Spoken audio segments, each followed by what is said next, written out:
So first off, me and this person met at a competition. We were at the top 20. We both ended up losing, but we ended up becoming really, really good friends after that. We talk almost every single day.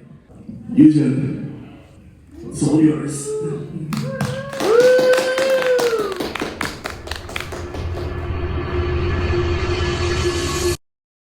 Hello. As you all just heard, YUGEN has finally made her stage debut. After nearly 2 years. So, how did it go? What are you most proud of, and what do you think you could have done differently? Okay. I'll answer all your questions in a minute, okay? If you don't know who I am, what's going on, everybody? It's your girl YUGEN. I'm an autistic music artist, and when I'm not making music, I like to make videos about my special interests like octonauts. However, this video is relatively music related. So, if you want to support this autistic creator, be sure to subscribe to my channel and follow me on all of my social media platforms. And without further ado, let's talk about everything. So, the venue. It was actually quite pretty. It wasn't minimal, it was very colorful, and it had all these paintings on the walls. There were 3 rooms: the lobby, the main stage, and the complimentary bathroom. Although the bathroom did have this big metal door, it kind of reminded me of a refrigerator. I was incredibly worried if the door would get sealed and someone would get trapped in the bathroom. I just walked in the lobby and I saw 3 other people who were performing that day. 2 of them were from the Strange Coincidence band. The other girl was a solo artist. I was just hearing them talk. I wasn't expecting anything. All my life, especially in school, I've been so used to feeling excluded that I just didn't care if anyone wanted to greet me or say hi or anything. So I was pleasantly surprised when they did. They were like, hi, hello, hi.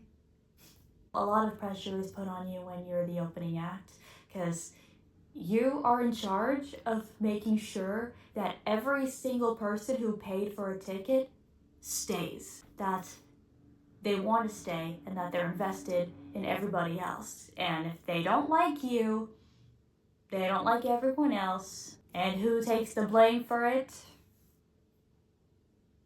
I was actually given very positive reinforcements from those 3. So I'm all dressed and I decided to do my makeup during sound check. I come out of the bathroom and out of nowhere, Boss shows up. I already knew that was Boss because of the outfit he was wearing. And so I was just grabbing my stuff and I'm like, let's get out of here. I'm not ready to show myself to the public.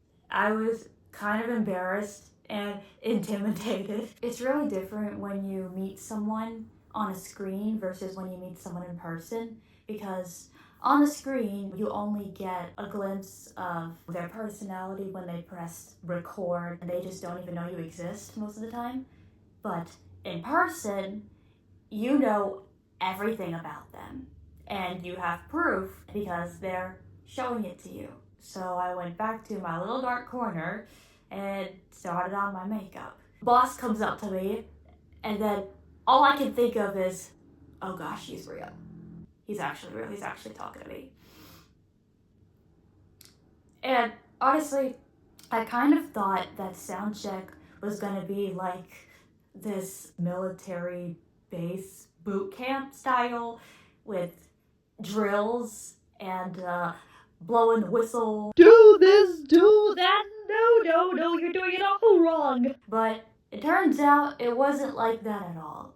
One thing I've noticed is that, even though my head was down the whole time, one thing I've noticed is that he wasn't trying to out himself or show off himself. Like, look at me, I'm the star. He wasn't doing that at all. He was actually trying to get to know everybody, trying to get on the same level as them, as if he was like your friend rather than your co-worker or the main star. Why don't I explain like this? He wasn't trying to be up here and everyone else was down here. He was trying to be equal like everybody else. which I really appreciate, because if you want people to be your friends, you have to get on their level and you have to be nice to them, and that's exactly what he did, so I appreciate that very, very much. And I also like how he was pretty much aware of my autism, and he wasn't trying to force me to look up, because my head was literally down the whole time. I absolutely love that he wasn't like, hey, look at me. He didn't do that, and I appreciate that. Remember when I mentioned two of those people from the band introduce themselves? Oh yeah, there's a third. We actually met way before Boss arrived. She was very pretty. She was very beautiful. The final artist came in and said hello to everyone. Now, I actually saw this artist's account before arrival. It stood out to me because this artist had a very interesting concept, and I was quite intrigued. I had every right to be, because they absolutely annihilated the stage. When it was my turn to be greeted, they said, Hi, did you like my Instagram story? Yes, I did. in that moment, I just needed to ground myself, because I could not believe that these people are actually real. I was trying to get a reality check, and you know what happens when I do? I just freely stim. Not only are you performing first, not only are these people real, but you haven't even performed yet. You don't even know if they're gonna like you, and it's a lot. It's a lot. Thank goodness I did not have coffee that day. I always need to have coffee in the morning, but I'm just so glad that I didn't, because I could have had a heart attack and you would never see me again. I did not know how to feel. I was numb all the way up to my brain, and even the state of it, something I cannot even describe. I don't think I've eaten. I don't think I've peed. So on top of that, I haven't eaten, and I also haven't used the bathroom yet. Well, I mean, I did have a couple of Twix bars, but that's not eating. Now, before the show, Boss actually offered me to perform second, but I decided not to. Because if there's anything I've learned, sometimes it's just better to get things over with. Because the more you think about it, the less confident you are. And also because I wanted to follow through with my promise. So it's okay, I can go first. Honestly, I don't blame anyone if they were thinking in their heads she's screwed.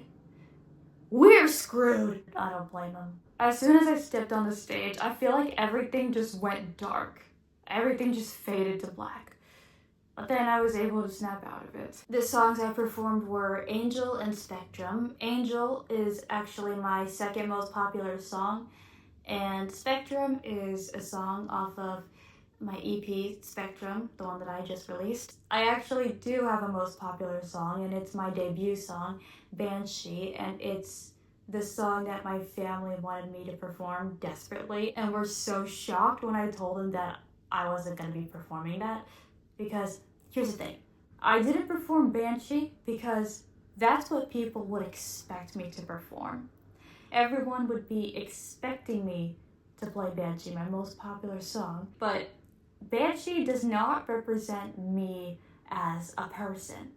I wanted to sing something that represented me as a person and not just an artist. And also because I have other songs in my discography that I think are quite overlooked, and if I just performed Banshee, everyone's just going to know her as the Banshee girl and completely overlook the other good songs that I have.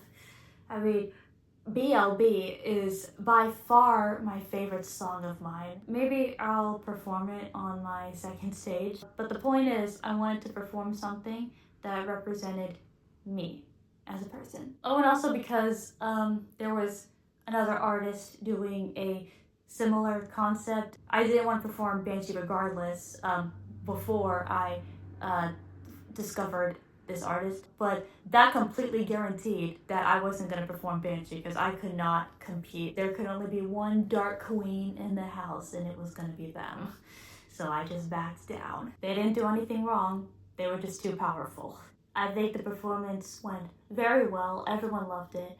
The only thing I would work on is probably trying to keep a straight face because I was looking down at the audience, and maybe prepare a script beforehand. Now, here's a little insight. I have performed on stage before, theater camp, my school drama club, and even talent shows. But the reason why I was specifically so nervous about this one is because this is not just a stage that you do for fun. This is a stage that is going to be the fate of your career in the long run. Everyone had different concepts and very different music styles, and it was very refreshing to see. It was amazing to see everyone's versatility and that we were mixing all our colors. Oh, and I also danced with the girls that I met. She was rocking out and I was rocking out too. I decided to go to her and then she came to me and we were just, rocking out. But with all the happiness, there did come some sadness. There was a song that actually made me cry. It wasn't like a piano or violin ballad, but the way it sounded very oldies. The vibe was very depressing and sad, and that's what made me cry. And it was something personal to that artist. That's what made me cry even more. The artist that I met with the two other members of the band, she saw me crying. It's okay. It's okay. After the performance, I gave her a hug. I love you. Huh? I love you. Oh my gosh, I love you too.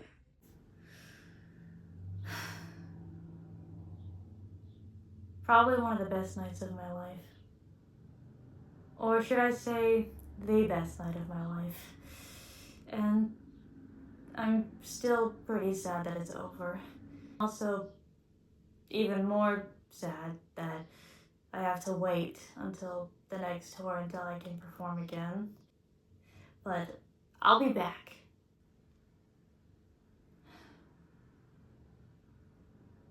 And so yeah, that was YUGEN's stage debut. I hope you enjoyed. Thank you so much for taking time out of your day to watch this video. Until then, this is your girl YUGEN, signing off. Peace.